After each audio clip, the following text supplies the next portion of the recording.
In the world we live in today, we are faced by many challenges, and we tend to lose ourselves, our identity, our individuality, our sense of purpose and belonging.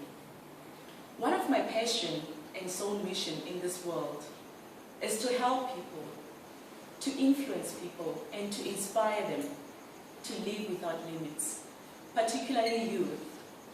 I want to inspire them to dream big, to imagine big, and to go big, and never to settle for what the life outcomes present itself to them. I believe this passion I was destined to, and I was born with. I am Pula, and I hail from the beautiful Limpopo province, from a small village by the name of Nobody. Believe me, they might have called it Nobody or still calling it Nobody, but we were there. I'm from that village. And I also believe that I was raised by angels. And basically this is how the story began. My mother was a single parent with 3 children, myself included.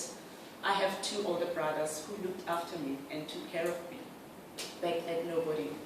And my mom was here in Johannesburg working as a domestic worker. And one of the evenings, my brothers decided to run away from home to come back here in Johannesburg to look for their father. And I was left at the hands of, I will refer them as angels, people in the community who cared. I was taken after their care while I was waiting for my mother to come back for me. Eventually, the message reached my mother that the boys have actually run away and I am left in the hands of the community. She eventually came back after a few years. I think I was around 9, 10, 11 years. After a couple of years, she came back to fetch me. She brought me here in Johannesburg, and she put me again in the hands of another willing angel because she had to go back to work. Throughout my primary years, I lived with those people while she was working.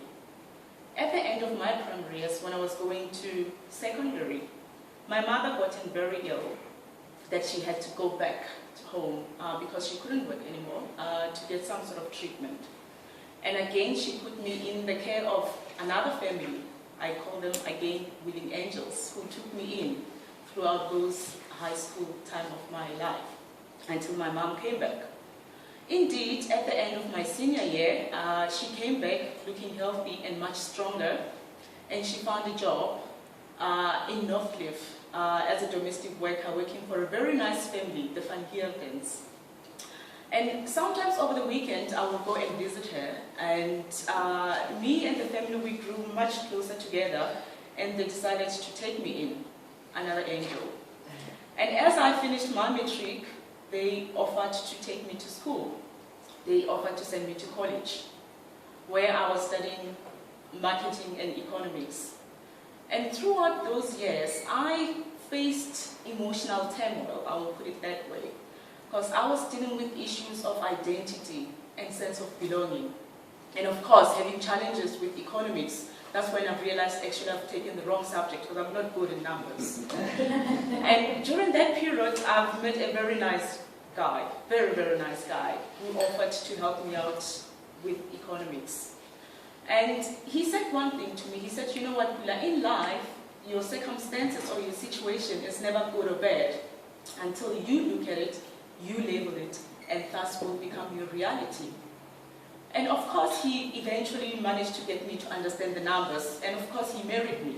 And I said yes, because he was smart.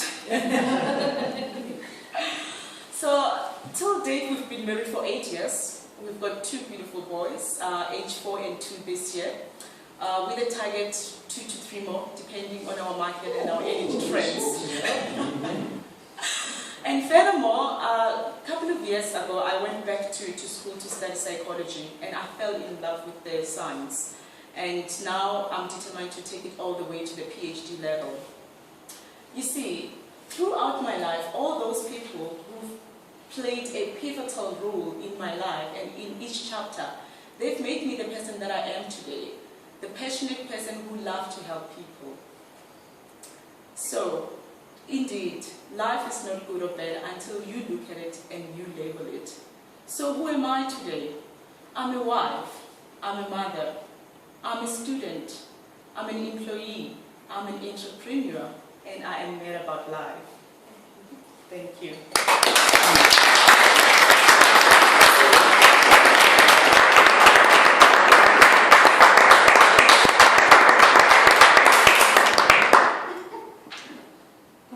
Toastmaster, Madam President, please pretend you didn't see me climbing on people's box.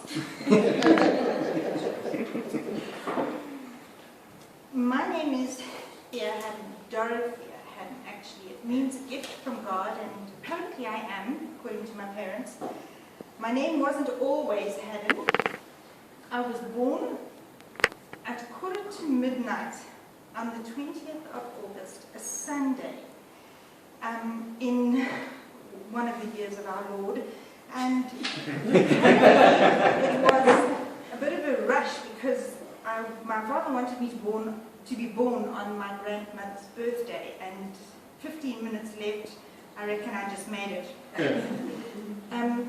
I am cushioned between an elder brother and a younger sister whose purpose in my life has yet to be determined. My brother is a pastor, mildly chauvinistic, very intelligent man, and I get along famously with him, but it's easy to do that if you only speak to him once a year.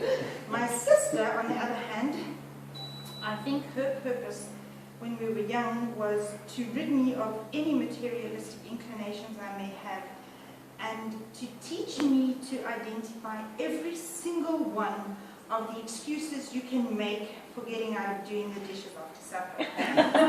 Now, I think she teaches me patience, but she is all the way in the UK, so she's also very easy to get on with.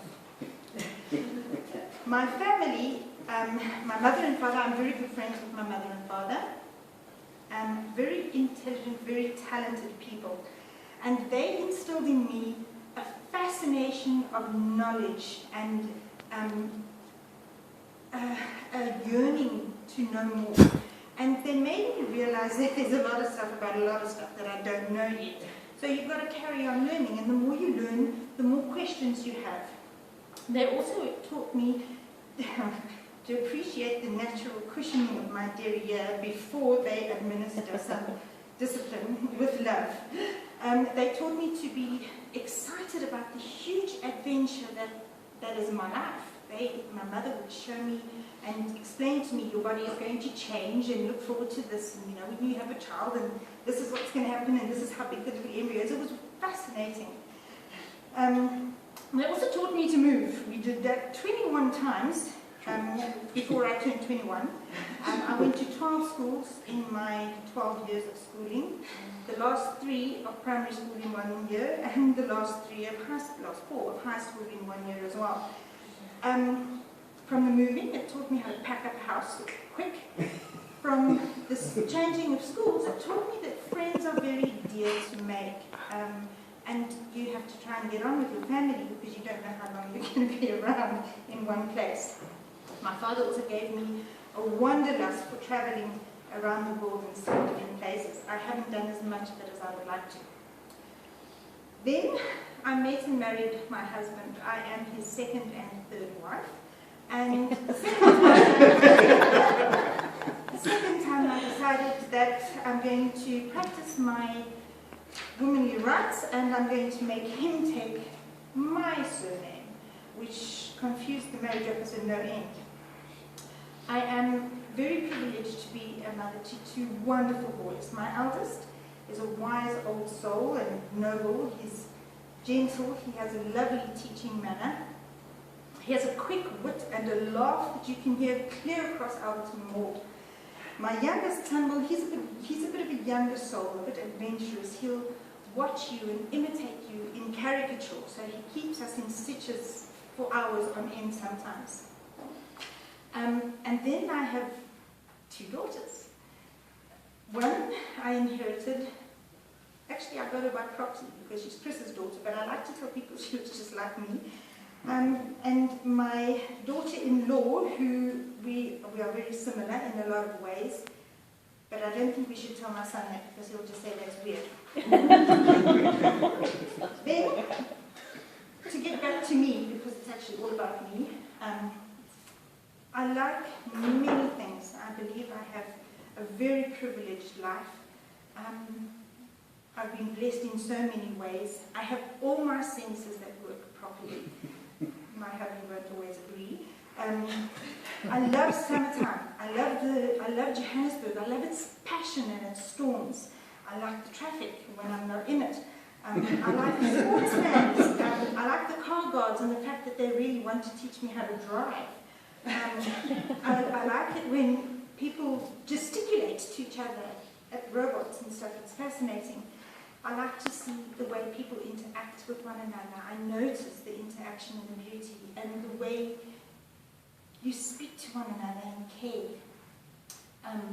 I like the fact that I can smell. Some smells not so much as others. Some tastes are really nice, some tastes not so much as others, but my taste buds rule, which is why I'm not the right height for my weight. I like sounds.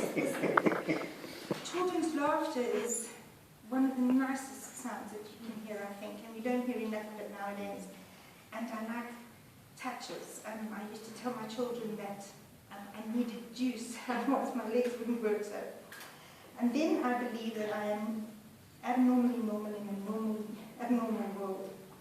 And I have 3 rules that I live by: honesty, loyalty, respect. Thank you very much.